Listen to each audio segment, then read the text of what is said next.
Now at 6, this is Fox 61, Connecticut's news station. From a bribery case in Bridgeport to another man facing a judge for causing a large police presence at Foxwoods Resort Casino yesterday, Fox 61 was in court for it all. Thank you so much for joining us for the Fox 61 News at 6. I'm Annette Montgomery. And I'm Sarah Sanchez. We first begin with the trial of Costa Diamantis. The first full day of jury deliberations concluded today. He's been charged with bribery and extortion during his term as the state's director of the Office of School Construction Grants and Review. And this comes after 2 weeks of testimonies and arguments. Fox 61's Jamel Johnson is live in Bridgeport and tells us more about what the jury will be deciding on. Jamel. Yeah, Annette and Sarah, Diamantis is accused of facing 22 charges ranging from extortion, bribery, and false statements. Today was the first full day of deliberations. The jury was not able to reach a verdict. However, they started deliberations yesterday after closing arguments from both sides, but they really were only able to do so for about an hour or so before having to adjourn. Now, Diamantis is being accused of accepting bribes from several contractors across the state and actually pressuring one of those contractors to hire his daughter. These accusations started between 2018 and 2021. That's where all of this stuff is stemming from when Diamantis was in office. The state says Diamantis then used these bribes to help get these companies contracts with the state for school construction projects. But Diamantis' team denied all of this, saying there is no proof he accepted any bribes or abused his authority in office. During the trial, various text messages were shown and phone calls and voicemails were played for jurors between Diamantis and the companies that testified, depicting how these payments were sent and the conversations around said payments. Witnesses from these companies were called to the stand, saying they felt pressured by Diamantis to send bribes or they would miss out on high-profile school construction contracts with the state. During the trial, Diamantis did admit to accepting one payment from a construction company called Acronym Masonry, but explained the payment was within legal rights and that it was only to set up a meeting between a contractor and a school construction company, not to get them a contract. Diamantis' attorney Norm Pattis says he believes Diamantis made enemies within the state's construction industry, mainly because of his approach to handling taxpayer money and trying to bring down the cost of projects to save taxpayers money. And because of that, Pattis says many of the people who testified against him didn't like the changes he was making. Now, the jury left today at around 4 o'clock, and they'll be back here tomorrow to deliberate some more for the second full day of deliberations. If there is a verdict handed down, then we'll have it right here on Fox 61. In Bridgeport, Jamel Johnson, Fox 61. Thank you, Jamel. Well, right now, the man accused of triggering an hours-long police response at Foxwoods Resort Casino yesterday after 2 women reported being held against their will faced a judge today in New London. Right now, prosecutors say they're waiting for more evidence to back up more serious charges. Fox 61's Victoria Anderson explains what charges the suspect is facing and how it's now affected his bond. David Griswold was originally being held at a $1 million bond, but after some deliberation in the courtroom Tuesday, that bond has been cut in half.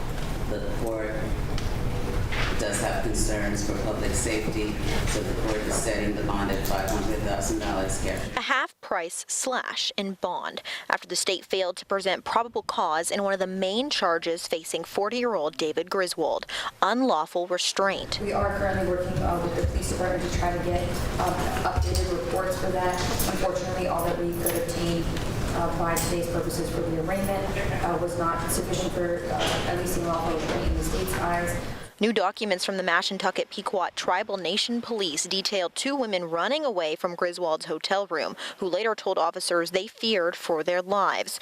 Griswold's public defender shared in court that his client was under the influence of crack cocaine at the time and believes that this situation spurred from a relapse. Griswold has previous charges, including an aggravated DUI. However, his limited record played a part in his half-price bond, all under the condition of surveillance, no contact with the plaintiffs, and no access to his 4 registered handguns.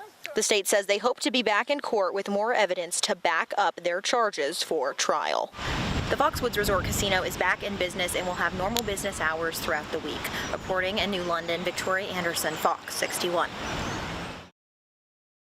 Now to the forecast. We're starting to track showers that will start when the 11 o'clock news, around the time of the 11 o'clock news, when it begins tonight, a few hours from now. For many people, they'll sleep right through it. Yep. At least the beginning of it. Yeah. At least the beginning. But you're probably wondering, will you need your rain gear for the morning commute? So let's bring in Chief Meteorologist Rachel Frank with a first check of the forecast. Rachel. Yeah, that just depends on what time you're waking up and what time you're heading out and where you live in the state tomorrow. I know I'm going to sleep right through it. Sarah obviously will as well because we work so late. But here's a look at that rain that's approaching right now. It won't get here until we head towards midnight tonight. Here's that rain overnight. This is 3 o'clock in the morning with a locally heavier downpour, maybe even an isolated rumble of thunder. And then by 6 a.m. already Danbury, Litchfield County are drying out, but it'll take until around 7 or 8 o'clock for it to completely move out of the rest of the state. So that's why I said it depends on where you live. Otherwise, we're looking at some clearing, but it will be a bit breezy tomorrow. It's breezy out there right now too. We've got gusts around 25 miles per hour in Groton. Overnight lows will be in the 50s, highs tomorrow in the 60s with clearing skies. Your full forecast is coming up. Thank you, Rachel. Hampton police say they were not involved in an ICE raid at a car wash last week. The department says they got a call from a federal special agent from Homeland Security last Wednesday morning. Officers say the agent told them they'll be conducting an investigation on Dixwell Avenue, but they didn't provide an exact address or mention ICE at all. The special agent also told police they didn't need their help. The raid happened about 2 hours later at Optimo Car Wash. At least 7 people were detained, including 2 parents. Police say they got another call from the special agent around 11 in the morning telling them the investigation was done. City leaders met with reporters an hour ago to answer questions about that raid. Fox 61's Kate Pattyfoot will join us in about a half hour with those details. A Stratford man is facing several charges this evening after police say he called 911 to report he stabbed and killed his girlfriend. Police say 67-year-old Stanley Mulvey called their dispatch center yesterday and said he'd stabbed 62-year-old Megan McShane. When officers arrived, Mulvey was found lying on top of McShane and both were covered in blood. McShane was pronounced dead at the scene, and police say officers used force to take Mulvey into custody after he ignored commands to get off of McShane. He was charged with murder and interfering with a police officer. Right now, Mulvey is in the hospital and he'll appear in court tomorrow. Well, the boat launch at Mansfield Hollow State Park is closed for what officials say is an ongoing law enforcement investigation. The Department of Energy and Environmental Protection asks the public to avoid the area right now. They're not telling us, though, what the investigation's about. A man is accused of climbing through unlocked windows and breaking into multiple homes near Yale University, and now police need your help finding him. They say it happened last night at 2 separate locations on Linwood Place. Officers got 2 different calls from neighbors around 12:30 in the morning, and both of them told police a man tried to break in while they were sleeping. They say when they noticed the man, he ran off. Now detectives are working to piece together what he looks like. If you have any information that can help with the investigation, please contact Yale Police. 6 employees are accused of stealing more than $250,000 from a Meriden store, but which store has not been released. Police have been looking into the men since July of last year. Investigators tell us the men were involved in several different schemes to defraud the store of money and products. Officers arrested them between last July through last month. They all have been charged with theft. Tonight, New London police are warning people about a new scam after they say someone is pretending to be their chief and requesting money. Take a look here. A scammer is emailing people posing as Chief Brian Wright and saying his phone and wallet were stolen. We're told the chief is fine and that's never happened. Now, if you take a closer look at the email address, you can see it's not an official account. If you ever get a message like this, don't send money and don't click the links or reply.